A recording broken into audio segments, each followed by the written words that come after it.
पिया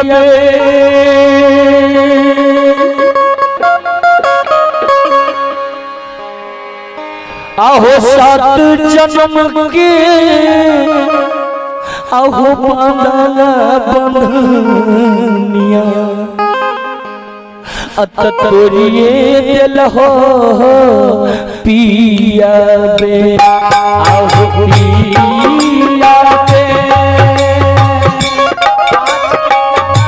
सात जन्म के बांधनिया तोरिए दिल हो पिया बे आहो पिया बे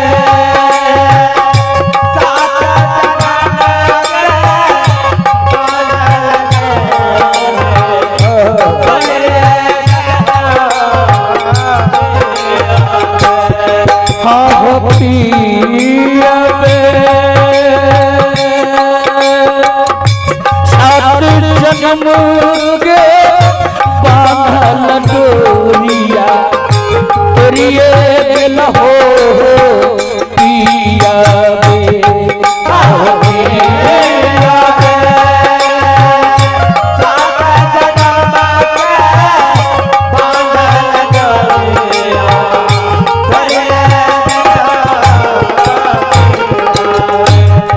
आहो पिया पे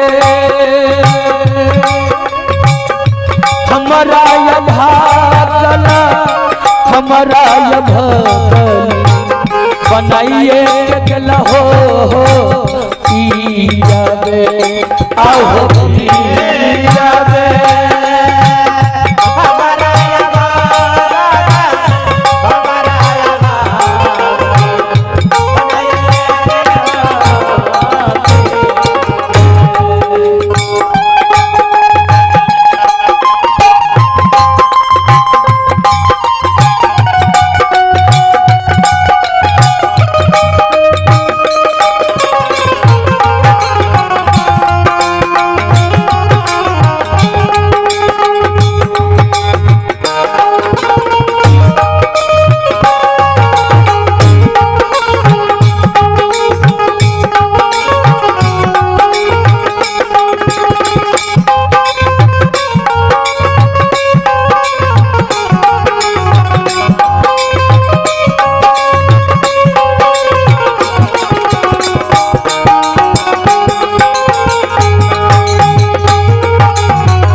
जय जय राम यादव जी। इनकी सुपुत्री है दीपिका कुमारी और ग्राम बहबा।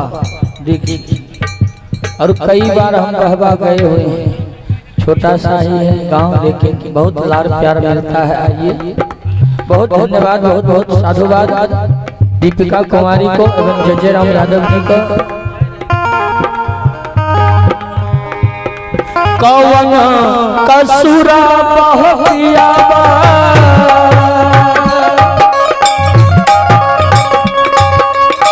ओ हमारा से कोई लई पिया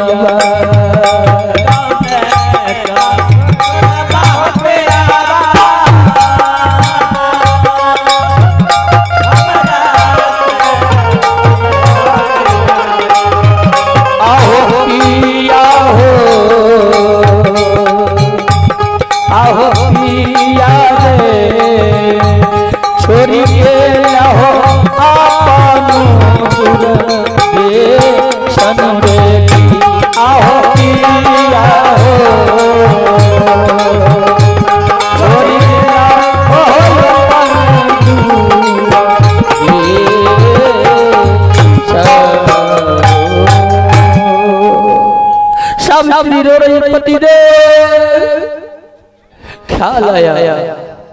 ख्याल आया कि पति धर्म के बल पर जीतना है जम से। पति धर्म के बल पर जम से भी जीता जाता है, ये शास्त्र में सावित्री पढ़ी हुई थी। क्या की? पति की लाश को वहीं पर छोड़ करके उठ करके खड़ा होकर आंख बंद करके ओम पति परमेश्वराय नमः। सावित्री आंख खोलती है, देखती है जमराज सत्यवान जी के प्राण को लेकर के जा रहे हैं। आगे आगे जमराज दौड़ करके सावित्री यमराज को पकड़ती है। बाबा! यमराज लौट पलट करके देखता है कि पीछे कौन है। देखते हैं तो सावित्री से कहा, यमराज बेटी क्यों आ रही हो, लौट जाओ। सावित्री कही, ए बाबा मेरे पति का प्राण वापस कर दीजिए बाबा। ए बाबा मैं आपके सामने हाथ जोड़ती हूँ बाबा, मेरे पति के प्राण वापस कर दीजिए। यमराज कहा, सुन ले, तेरे पति का आयु पूरा हो चुका है, तुम्हारे पति का प्राण वापस नहीं होगा। ये विधि का विधान है, मैं तुम्हारे पति के प्राण को वापस नहीं कर सकता। सावित्री कही, नहीं बाबा मेरे पति के प्राण को वापस कर दीजिए।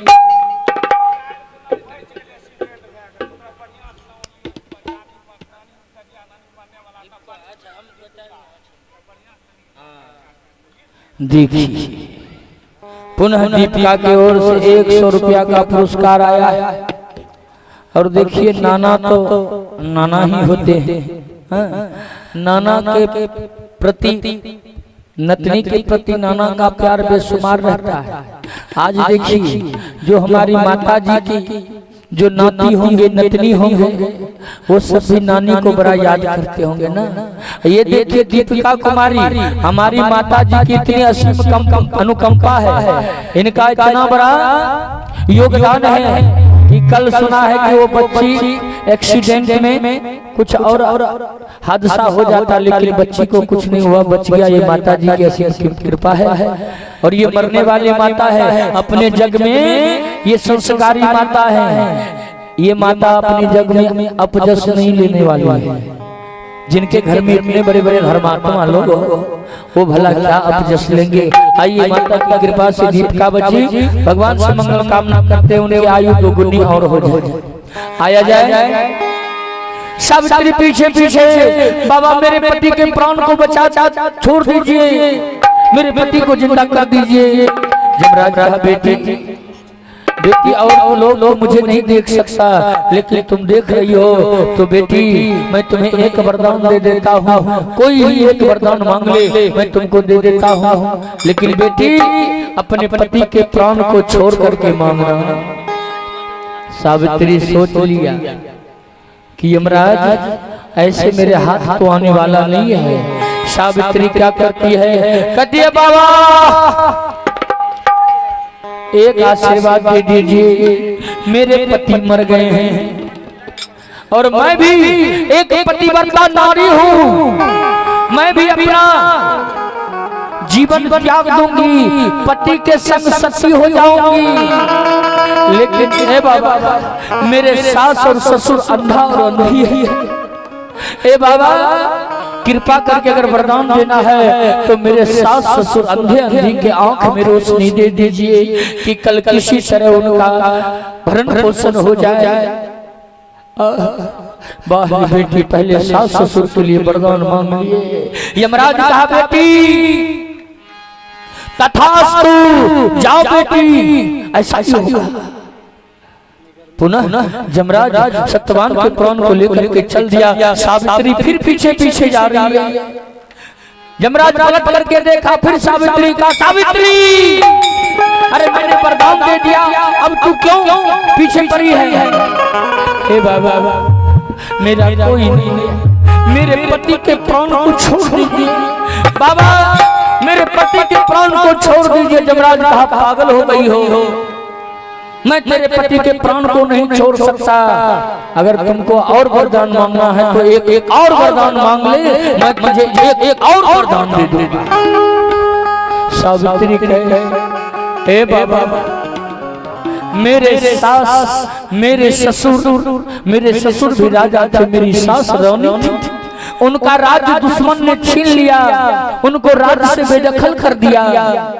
हे बाबा, मेरे सास ससुर को मेरा खोया हुआ राज लौटा दीजिए। यमराज का तथास्तु, ऐसा ही होगा। यमराज फिर से प्राण लेकर के चल दिया। हे भैया, यमराज जा रहा है, पीछे से सावित्री गा रही है कि बाबा आपने हमें कुछ नहीं दिया, अगर पति का प्राण नहीं दिया तो कुछ नहीं दिया। सावित्री गाती जा रही है, रे जिया माने पिया बिना, अब पिया बिना अब जाऊं कहाँ, जिया माने पिया बिना, पिया बिना अब जाऊं कहाँ, जिया बिना अब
जमराज सुना, ये कौन गाती आ रही है कि जिया पिया बिनु माने ना, पिया बिनु अब जाऊं कहाँ, पीछे पीछे कौन गाती आ रही है। जमराज पलट करके देखा तो सावित्री है। तब तक में जमराज भवसागर के उस पार हैं और बीच भवसागर में सावित्री है। भवसागर के उस पार से आवाज लगाया जमराज, ओ सावित्री, ओ बेटी, अरे जीते जी कोई भवसागर से इस पार नहीं आता, ए बेटी लौट जा बेटी लौट जा। सावित्री कही बाबा तो उस पार हो जाएंगे, जब तक मेरे पति का प्राण आप लौटाएंगे नहीं तब तक हम वापस लौट करके नहीं जाएंगे। अरे बेटी, जमराज कहा रे बेटी ये तो हो नहीं सकता, क्योंकि भगवान का ये परंपरा है कि जो मर जाता है वो दोबारा जीवित नहीं होता। हे बेटी तुमको मांगना है तो कुछ और वरदान मांग ले, मैं तुमको कुछ और वरदान देने के लिए तैयार हूँ। सावित्री कहे हे बाबा सुनिए ना, मेरे माता पिता को एक भी संतान नहीं है, मेरे नहिरा सोना है, मुझे एक भी भाई नहीं है, हमको भाई चाहिए। गुस्सा में आकर के जमराज कहा जाओ तुमको 100 भाई होगा। दीदी खुश रहिए, आप हैं अवधेश यादव सुपुत्र अंकुश कुमार गांव बरुआ। वाह क्या बात है, इनके सौजन्य से 101 रुपया का दान पुरस्कार हमें प्राप्त हुआ है। भगवान इनके जीवन में सुख समृद्धि दे, सौ परिवार आनंद रहे, मंगल कामना करते हैं। आया जाए। जमराज कहा बेटी एक और वरदान मांग ले, कहा हमको भाई चाहिए, कहा 100 भाई मिलेगा। अब जमराज आगे बढ़ गया। सावित्री क्या करती है, फिर से पीछे चल देती है, पीछे पीछे जा रही है। जब किनारे पर सावित्री पहुंच गई, और जब किनारे पर सावित्री पहुंची तो जमराज पलट करके देखा कहीं सावित्री इस पार न हो जाए। अगर सावित्री भवसागर पार कर लिया तो फिर सावित्री को लौटना मुश्किल हो जाएगा और जीवित देह कोई भवसागर से उस पार नहीं जाता। जमराज रुक गया। जमराज कहा बेटी उधर ही रुक जा, उधर ही रुक जा बेटी। सावित्री कहे नहीं बाबा, मुझे पति के बिना नहीं रहना। बाबा अगर मुझे लौटाना चाहते हो तो मेरे पति के प्राण लौटा दो बाबा।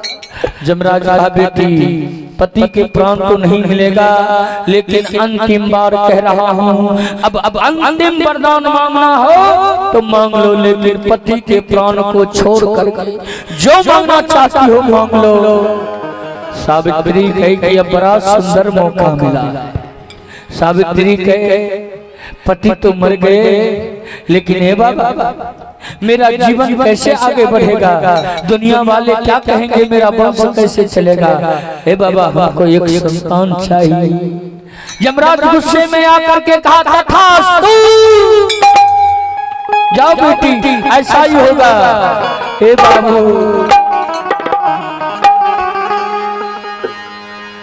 जो ही कहा जाओ तुमको संतान होगा। अब तो उसी जगह सावित्री का बाबा संतान होगा, आपने आशीर्वाद दे दिया। ए बाबा कहाँ जा रहे हैं? यमराज कहा मैंने कह दिया ना, अंतिम वरदान दे दिया, अब मैं जा रहा हूँ यमलोक। ए बाबा कहा कि मैं भी चलूंगी। कहा तुमको वरदान दे दिया। कहा वरदान क्या दे दिया? वरदान यही दे दिया पुत्र हो जाएगा। सब लोग जानते हैं कि मेरे पति मर चुके हैं, आज के बाद अगर मैं गर्भवती अवस्था में आया तो दुनिया वाले मुझे गाली देंगे, कहेंगे पति मर गया, देखो इस उल्टा का चरित्र पर दाग लग जाएगा। ए बाबा अरे बिनु पति कैसे अहोई संतान, हे प्रभु देख विदे तत जान। बिना पति के संतान संभव है क्या? नहीं ऐसा नहीं। और ये कलंक लेकर के मैं लौट करके नहीं जाने वाली। यमराज समझ गया कि ये सावित्री की बहुत पुरानी चाल है, बहुत गहरी चाल है। सावित्री हमको जाल में फंसा ली है। अब तो बात सही कह रहा है, अब तो सही कह रही है, अब तो उसके पति के प्राण को लौटाना पड़ेगा। हे बाबा यमराज कहा रे बेटी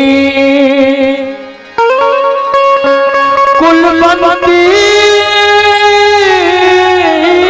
सुन ले, अरे बहुत ही धर्म कमाई हो। ए बेटी अगर तेरे जैसे बेटी संसार वाले को मिले, ए बेटी तुमने आज अपनी बुद्धि से तीनों कुल को तार दिया। ए बेटी नहिरा को भी तुमने हरा भरा कर दिया, ससुराल को भी हरा भरा कर दिया। अब तुम अपने पति के प्राण को भी वापस लेने के लिए दावा ठोक रही हो, तो जाओ तो अपने आयु से सुन बेटी, अरे अपने आयु से सुन बेटी।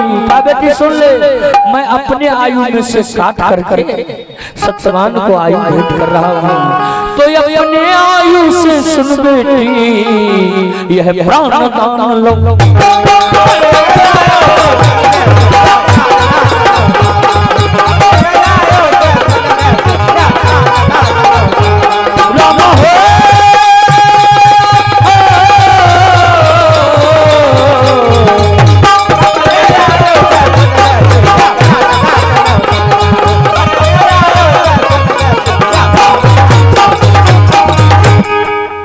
बेटी जा, मैं अपने आयु में से 5000 वर्ष की आयु में सत्यवान को देता हूँ। बोल भक्तवत्सल भगवान की। हे बाबूजी जो ही मुट्ठी खोला यमराज सत्यवान का प्राण निकल करके सत्यवान में प्रवेश किया और सत्यवान में जो ही प्रवेश किया ए बाबा तुरंत सत्यवान उठ करके आवाज लगाया सावित्री ओ प्रिय पानी। यमराज ने योग शक्ति से सावित्री को उस जंगल तक पहुंचाया। सावित्री लोटा में जल लेकर के आई। पतिदेव प्यास लगा है। सावित्री कहाँ गई थी तू? बड़ा देर कर दी। सावित्री कही स्वामी मैं कहीं नहीं गई थी, मैं आपके लिए जल लेने के लिए गई थी। ए बाबा जल पी करके सत्यवान कहा लकड़ी की गट्ठर बांध करके चल। देखिए यमराज सब देख रहा है लकड़ी की गट्ठर को लेकर के क्या करेंगे पतिदेव। चलिए आपका राज आपका इंतजार कर रहे हैं, चलिए आपका राज सिंहासन आपका इंतजार कर रहे हैं। सत्यवान कहा सावित्री ये कैसा हुआ? सावित्री कहे चलिए पतिदेव रास्ते में सब कुछ कहूंगी। ए बाबूजी सावित्री जा रही है, कथा सुनाती हुई किस तरह यमराज से लड़ करके मैंने आपके प्राण को बचाई हूँ। ए भैया एक बड़ा ही सुंदर निर्गुण है कि यही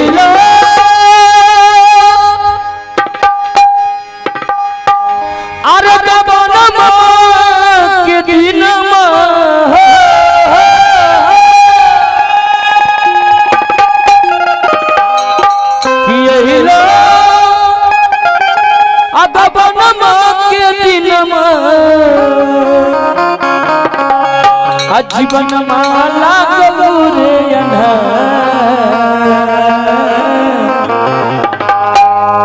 आरनी को नहीं लागरे भवन आनी को नहीं लागरे भवन भवन माला गौरे बेटा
हो बचनिया मन हो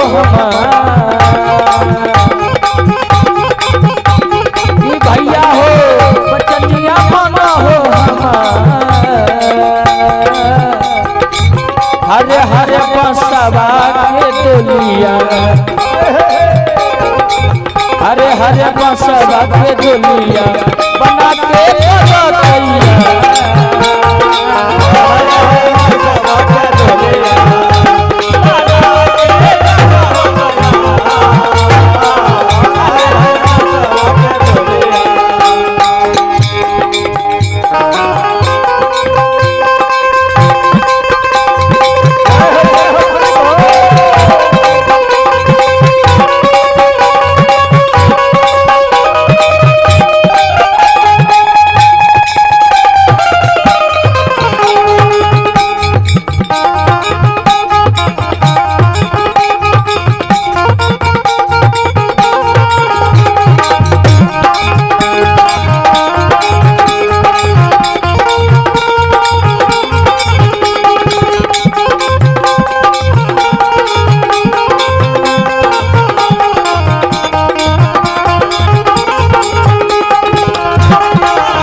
सुना सुना कहरा निदरदा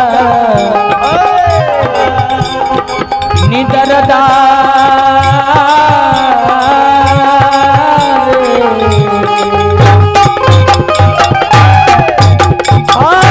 सुना सुना अरे कहरा निदरदा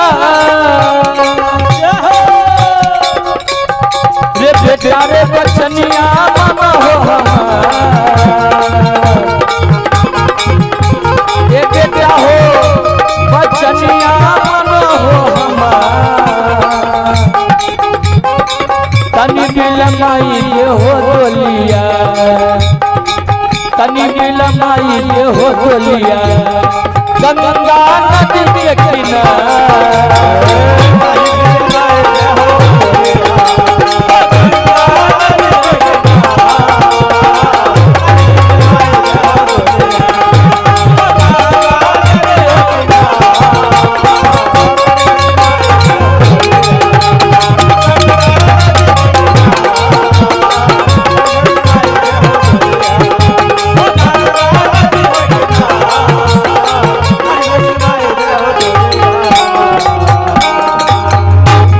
बोली भक्तवत्सल भगवान की जय। आइए अब एक निर्गुण भजन मैं माता जी के ऊपर बनाए हैं, आइए चलते सुनते हैं।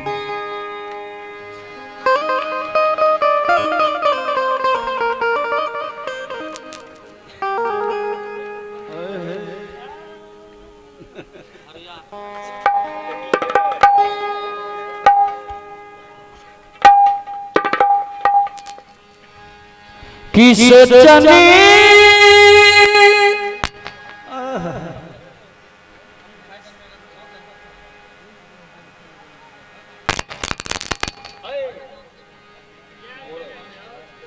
किस चनी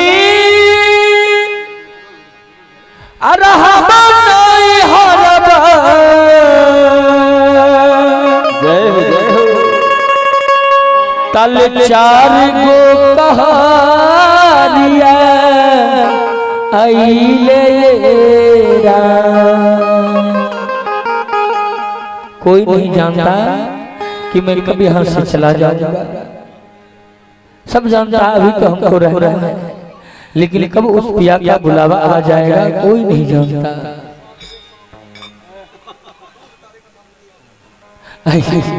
हमें सोचे कि हमारे 7 बजे शाम तक का लोग आवे।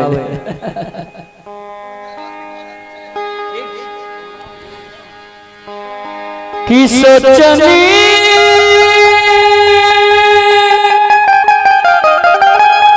कि रहब नहीं हरबा तल 4 गो कहरिया आइले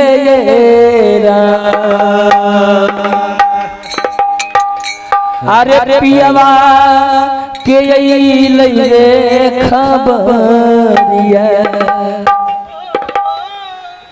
हो सजना के अरे अइले खबरिया त जाय के ससुरारिया बाटे हो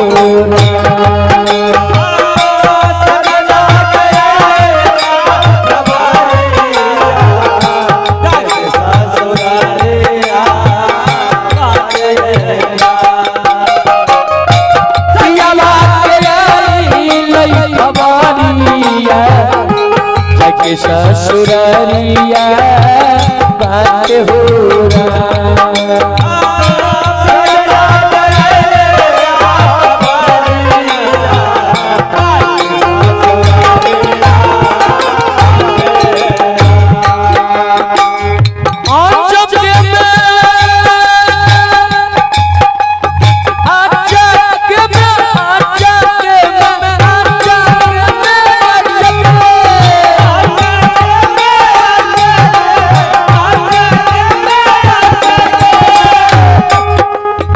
हम सुना कि 5 भाई गांव से बाहर थे, एक ही भाई गांव में थे और माता जी एकाएक अचके में इस दुनिया से विदा हो गई। अचके में घटलई घटनमा मैया जी सपना भइले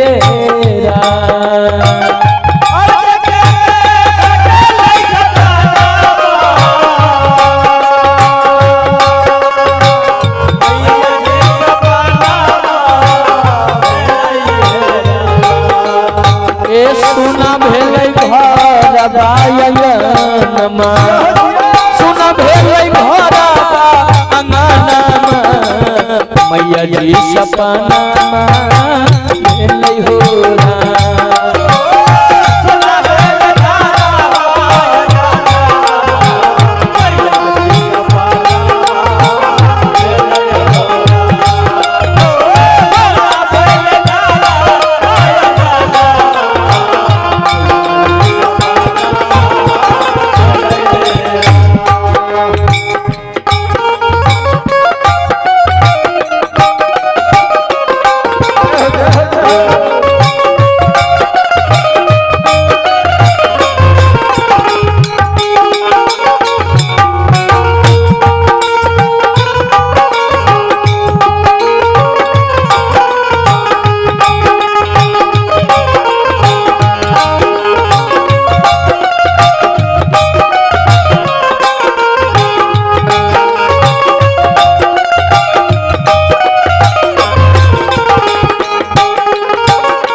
माता जी उस समय उस घड़ी उस दिन इस संसार को छोड़ करके गई है। जरा उस दिन उस तारीख पर नजर डालें। 28 तारीख रहे हो बुधवार दिनमा 2024 के मार्च महीनमा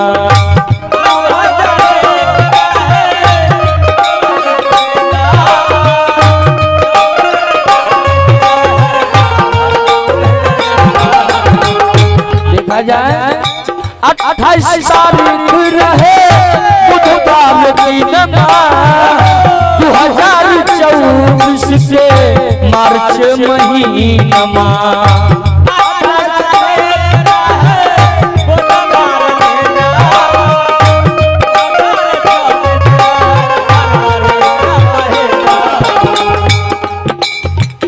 आई गेले जमदू समानमा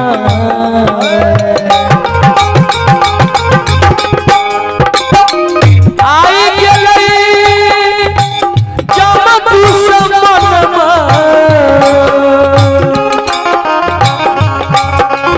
ओ मैया के परनामा ले लगे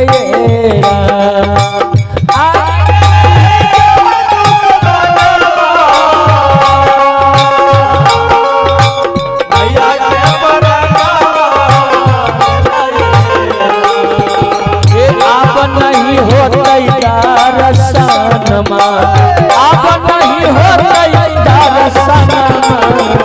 मैया जी सपना कैलेरा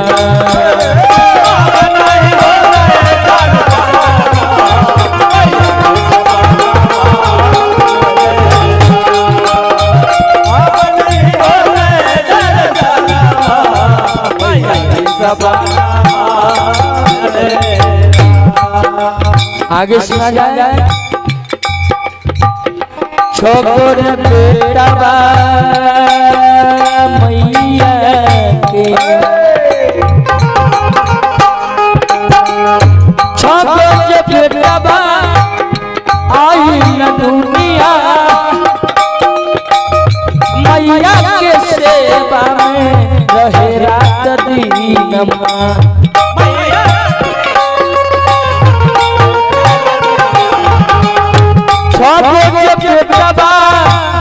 मैया के दुनिया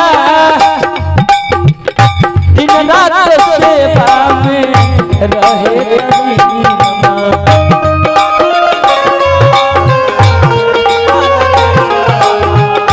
सेवा में रहेला सब रात दिन सेवा में रहेला सब रात।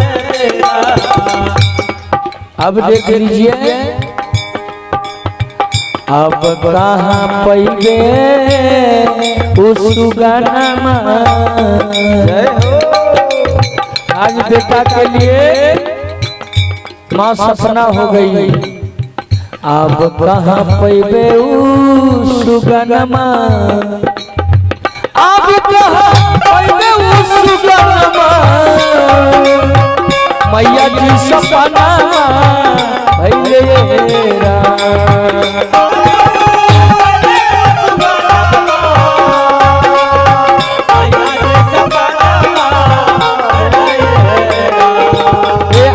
नहीं होता रसनमा अब नहीं होता रसनमा यदि सपना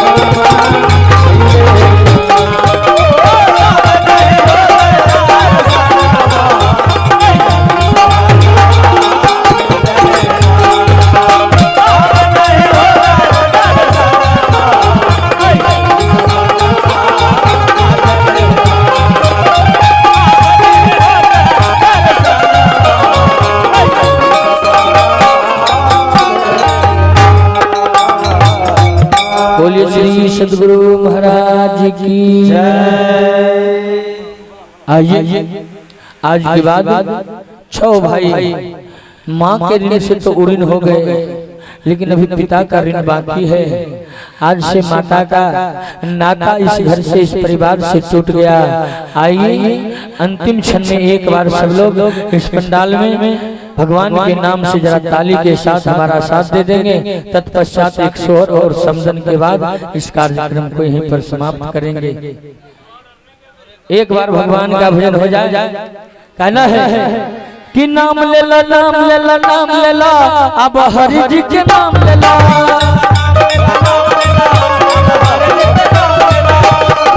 अरे नाम ले ला नाम ले ला नाम ले ला अब हरि जी के नाम ले ला।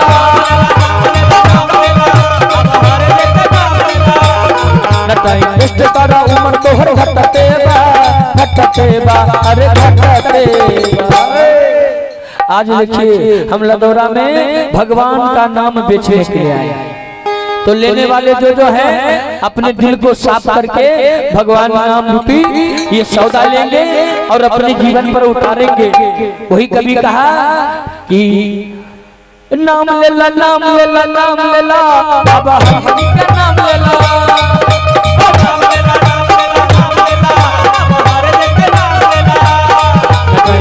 करा उमर तोहर घटते बा अरे घटते बा। अत माया मोह से हटके ना अरे हटके ना मन भटके ना,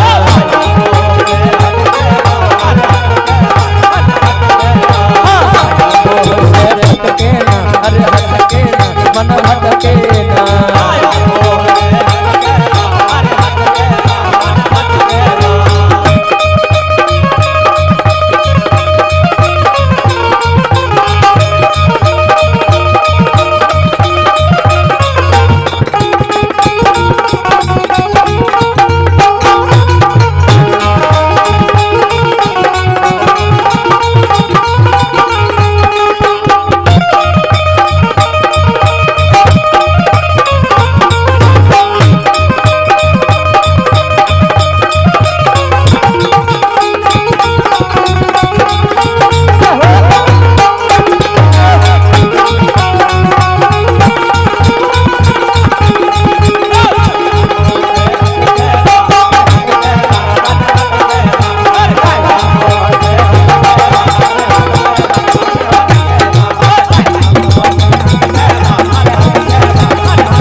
देखिए भाई फरमाइश शुरू हो गया है और 6 भी बज चुका है और ऐसे में लग रहा है कि 7 भी बज सकता है, इसलिए पूरा भजन जरूरी नहीं है। होली का समय है, 1-2 होली का भी फरमाइश आ गया और हमारा समझी जो है पहले होली का फरमाइश लेकर के बैठे, उस बार आए तो हमको होली पूरा खिलवाइए ना।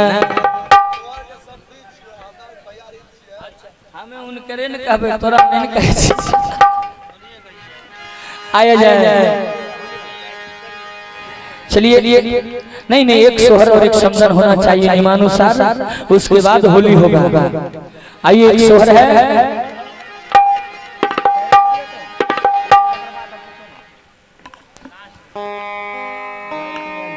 सभे होते सरकार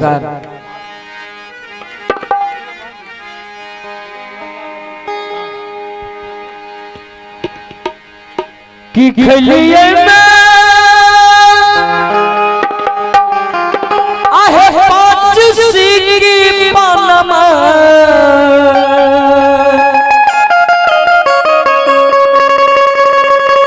तब 25 गो सुपारिया खलिए रा।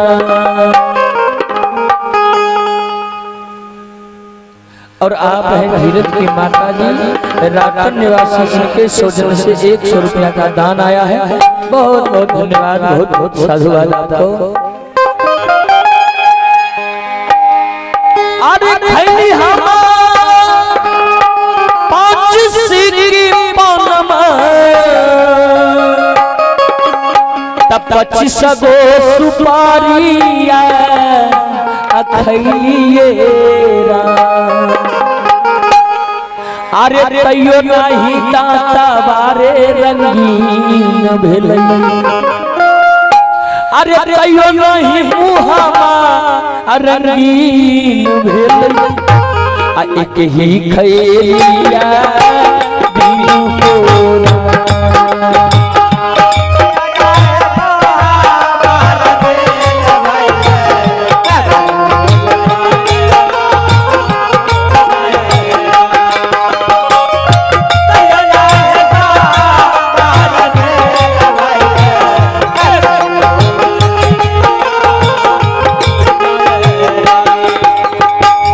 कैली हम 16 सिंगारवा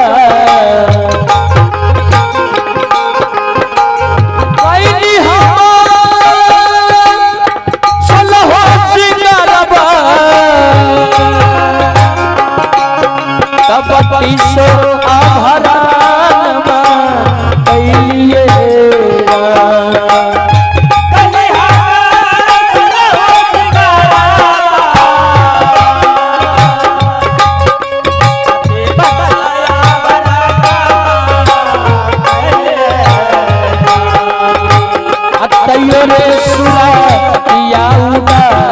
लागे कहियो रे सुरातिया उदास लागे कहीं सिनुरवा बिनु होना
हीरा में 5 गो भैया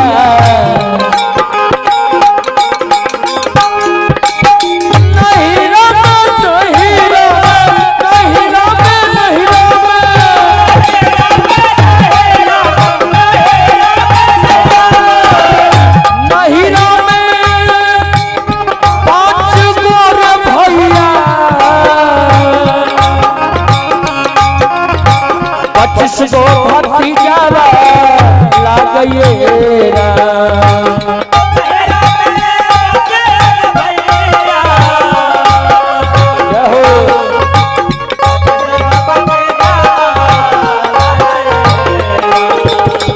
कहियो रे नैहरवा उदास लागे कहियो रे नैहरवा उदास लागे एक बूढ़ी मैया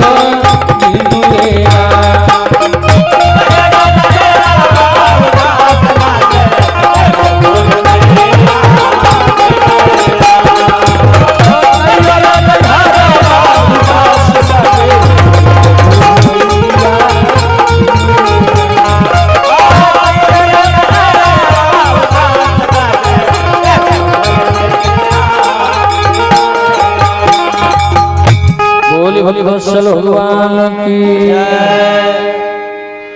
अब एक छोटा सा संदन आप सबके बीच में रखते हैं। आरे बिछुरा बिछुराला, अरे बिछुराला आहो सखिया, आहे बिछुराला है सखिया, आया जूजी बिछुरा जाए।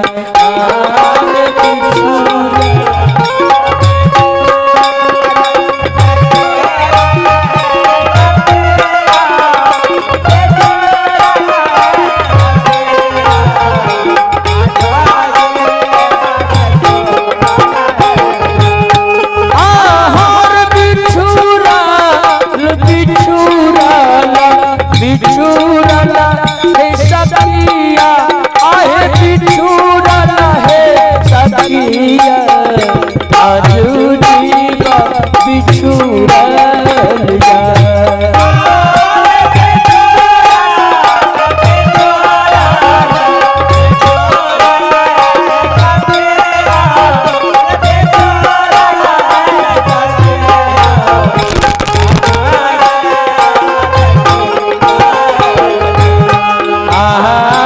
पहिले बिछुड़ी के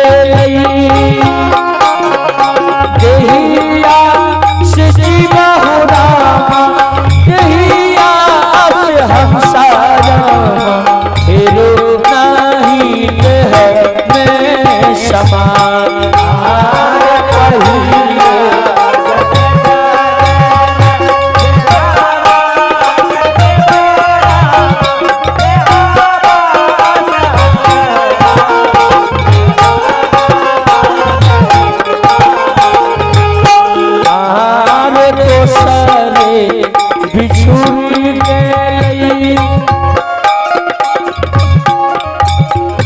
दूधा से मखना आहो दूधा से मखना फेरो नहीं दूध में समान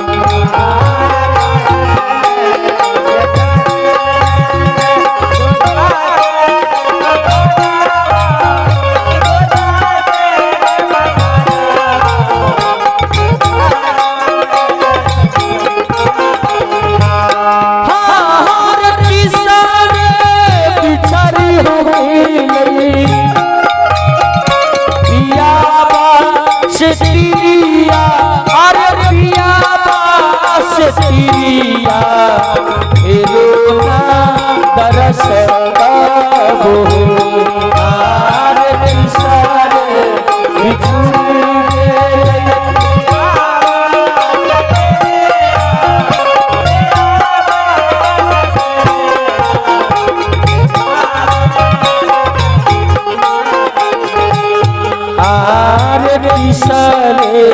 बिछड़ी के पिया से चिड़िया हो रामा पिया चिड़िया फेरो नहीं हो कई मिला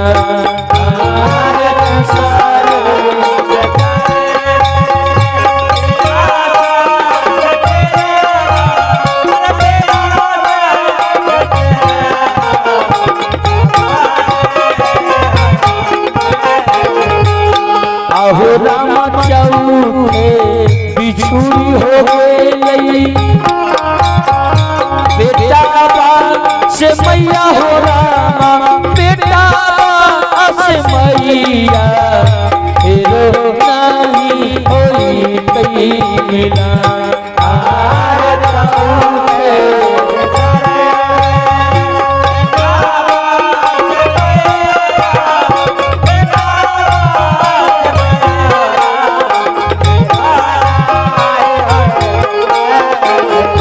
आया हो रमैया पालो के जवाना बहुरियो ना हियावाना लौरियो ना हियावाना फेरो ना मानु सबता